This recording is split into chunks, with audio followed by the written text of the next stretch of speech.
Hello everyone, this is Defense Politics Asia, and this is the summary of SITREP for the day of 8 or N9 for the 14th to 15th of October for the Hamas-Israeli war. There's some confirmation from the IDF themselves in the briefing by the commander of the K9 unit. They say that the next step is to enter the Gaza Strip in his address to his soldiers, and they say that the mission is to neutralize all the terrorists they confront in the field, and they say that they are ready, they're strong, united, and they're going to win. But important note is that the next step is to enter Gaza Strip. So they actually kind of revealed through the official IDF Telegram channel that they are going to enter Gaza at some point of this war, and most likely they will be entering directly into Gaza City itself. So this is likely going to happen, and tentatively we are seeing the evacuation of the civilians down south from Gaza City to the southern part, middle to southern part of the Gaza Strip. However, there is also information coming out from the ground that the Hamas forces are also blocking or at least impeding the making the evacuation harder and slower, according to information coming out from the IDF. And they actually show drone footages to show that this is exactly what's happened, which is actually causing the traffic jam along the main road down to the south of Gaza. And the situation around, the geopolitical situation around this war also is getting more tense with the Americans sending the second aircraft carrier to the Eastern Mediterranean. So according to a statement from the US officials, and actually kind of confirmed by the Defense Secretary Lloyd Austin of the United States, they are sending the Eisenhower carrier strike group to join with the other ones that is already in the Eastern Mediterranean.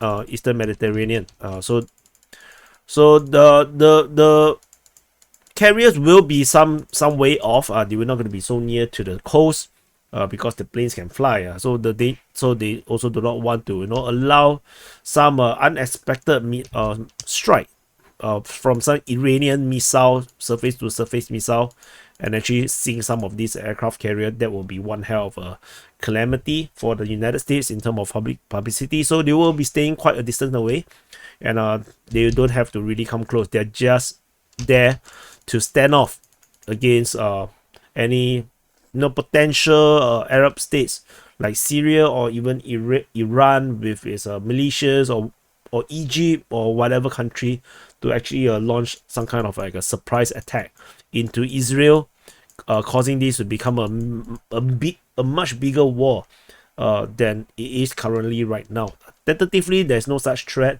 I have not really seen any of these Arab countries or neighbors of Israel trying to escalate things. Tentatively, I haven't seen that yet. Not even Hezbollah. So we go to the northern front first. Over in the Hezbollah controlled region in the South Lebanon with Israel, there is a further fighting around this region here. What is interesting is that the Hezbollah, at first we will all think that it is the Hezbollah that is attacking. Suddenly there is actually information coming out that actually is the Al-Aqsa Brigade, which is the Hamas forces.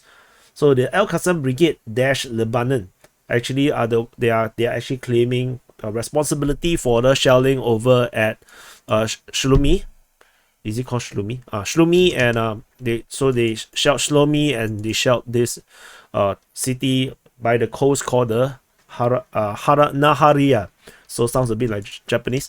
So this is actually very interesting, which means that maybe these forces, my own feeling is that they are actually Hezbollah, but Hezbollah do not want to take responsibility over this kind of attack. They don't want to draw the Ukrainians into a conflict into Lebanon and wipe out the Hezbollah. Of course, the Hezbollah is going to fight back, but they don't want to be in a big way. So maybe that's why it's now, you know, being named as the Hamas Al-Qassam Brigade Lebanon. So this invasion by Israel will be unlikely if the Hezbollah do not claim responsibility. So this is another, you know, weird thing, because if you are Hezbollah and you are controlling the entire southern area here of Lebanon, would you allow another, you know, another group to have control or jurisdiction within your control region? You know, it's a bit weird. So similarly, the Lebanese army also, you know, they do not feel disturbed to have the Al-Qassam Brigade to be around in their country, firing into the neighboring country. Yeah, a lot of weird stuff over in this Lebanon Israeli border. So other than the shelling over at Shlomi and Nahariya, there is also shelling being reported over here. The shelling is south. There's an attack over at Shitula, ATGM attack. There is shelling reported at Hadov, and there is also exchange of. Oh, there's no more exchange of fire there. Okay, that's it. So there is a few shelling that is reported. So So these are the few areas that is attacked by Hezbollah or Hamas forces over in the South Lebanon. And of course, the Israeli responded by drone strikes and air strikes of the firing positions. And yeah, so this is actually very low key, I would say. But this also do actually trigger the Israeli to actually form a military zone in the northern border with Lebanon. So according to the IDF, they actually have closed off this area here 4 kilometers from the border across the entire border region with Lebanon. And the civilians up to 2 kilometers from the border are asked to stay near protected areas. So there is definitely evacuation similar to the ones over the Gaza Strip, where the Israeli civilians will have to redraw, get away from the border region. And the reason for 4 kilometers probably is just to, you know, get out of mortar range. So mortar don't really fly very far. So, you know, this is probably what's happening over in this northern area here. Over at the Gaza Strip itself, there is fighting reported east of Khan Yunis. So there is, according to the Al-Qassam Brigade of the Hamas, they reported that they actually launched an attack through the bridge, and probably this bridge over in the eastern part of Khan Yunis is still there, and they managed to attack outwards, striking some of these Israeli forces, and after that they actually redraw backwards. They actually redraw out back into Gaza. So wrong color. So it's gonna be this color. So they attack the Israeli forces, and then they actually redraw back into Gaza. So that was the thing. And according to their report, they say that they destroyed 3 military vehicles. So it could be Israeli forces that is patrolling this area here, and then they got struck by this Hamas forces. So this one raid attack, which is very interesting that they managed to still come out to attack, and this caught the Israeli by surprise. It was not reported by the Israeli side. This is only reported by the Hamas side. And there's nothing over in the southern front. There's still no news about the situation around this area here. And over in this region, there is just shelling report. There is suicide drone attack reported east of VM. So east of VM, I actually put this in the wrong place. It's actually here. And so they strike Israeli forces over the eastern part of VM. And then other than that, there is shelling being reported over at VM itself, over at Kisum Firm, and over here at this is Nirim. So this is basically the situation over here, with, of course, including this attack into the Israeli controlled region. Over further up north, there is also shelling over, is just shelling, rocket shelling by the Hamas forces over at Nahal Oz and Nafasim, and this is the Near and also Sderot, and that's about it. It looks it looks pretty much like the Israeli have basically secured most of this northern part of the eastern front. And over in the northern front, there is actually shelling being reported over at Yad Mordechai. And there is rumors, I'm not sure how accurate is this, according to pro-Palestinian sources, they say that there is reports indicating resistant fighters infiltrating the area, which means that Hamas forces managed to infiltrate again into Kamiya and Zikim. However, this is unclear what is the situation over here, because I have no indication that the Israeli have recaptured this area here. There is no intelligence report or any report saying that the Israelis have taken this place, and even these reports of fighting or infiltration into the area is not exactly confirmed. So we shall continue to monitor and see is what is the situation around this region here in the northern front. Otherwise, there's further shelling of Israeli settlements by the Hamas forces at Ashkelon,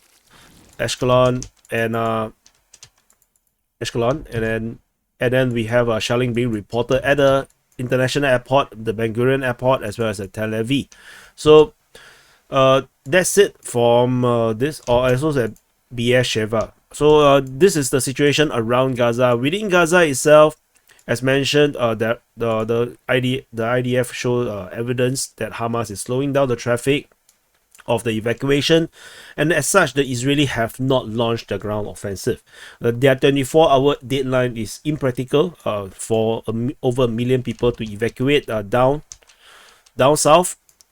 So clearly, this has shown to be impractical. It has not been able to be done, and given that the stop of the traffic makes it makes this entire thing even slower, and Hamas deliberately probably want to slow down this thing to give themselves more time to prepare.